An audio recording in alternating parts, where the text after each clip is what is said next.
Hi, my name is Cassie Velasco, and I'm the Director of Children's Programming for the Women's Resource Center to End Domestic Violence. I wanted to thank the Interfaith Children's Movement for having me on to speak about and raise awareness for resources around domestic violence and the ways that it affects children.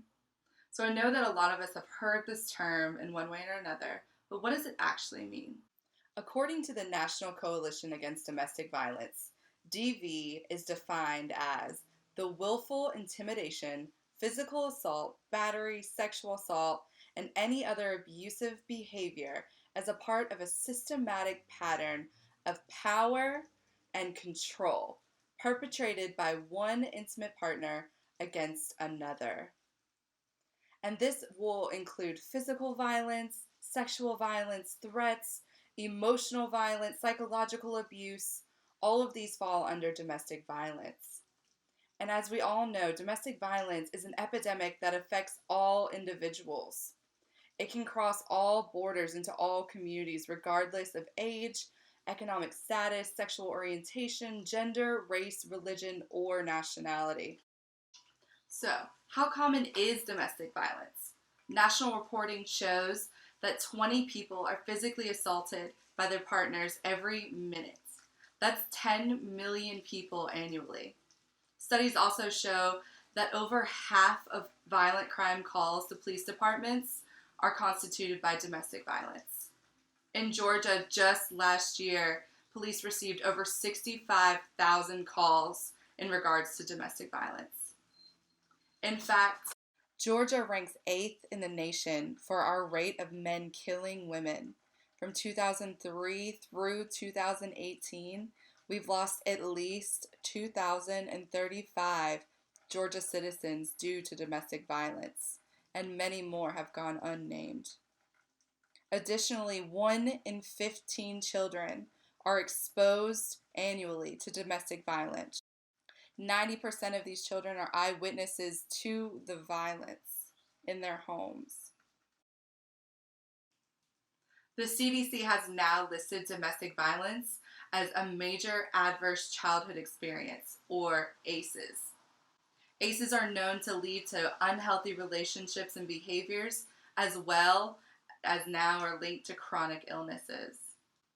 That means that kids living at home with family violence have a greater risk of developing emotional disorders such as depression, anxiety, unhealthy relationships, attachment disorders.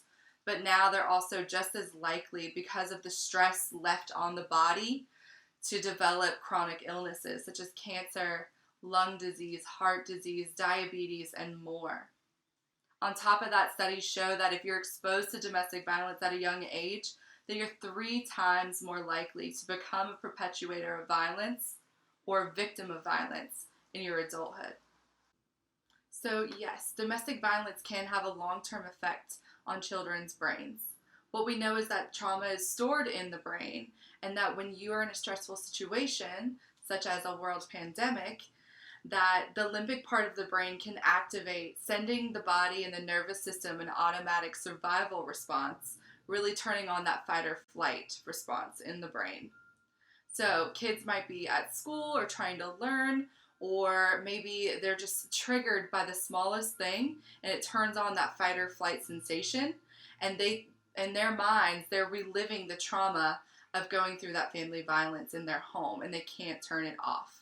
So imagine trying to do your schoolwork, imagine trying to peacefully interact with someone around you, or just have dinner when your body and your mind are telling you that you're preparing for battle, that you're preparing to survive.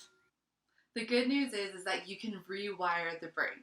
We at the Women's Resource Center are dedicated to building resiliency in our kids by helping them to identify their triggers, helping them to intervene in that fight or flight process by giving them calm down strategies to make into muscle memory. We believe by teaching children how to identify their emotion, develop self-regulation, and practice mindfulness, empathy, and compassion for self and others, that we can stop the cycles of violence rather than perpetuate them.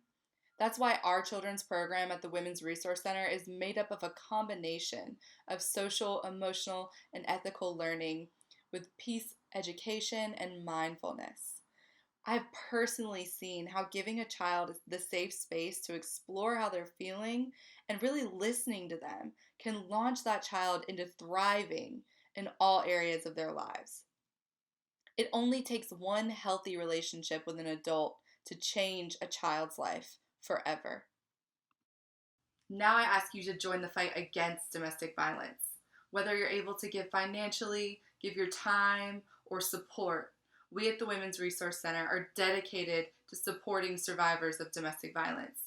To learn more of how to help or receive services, please go to our website at wrcdv.org. Thank you so much.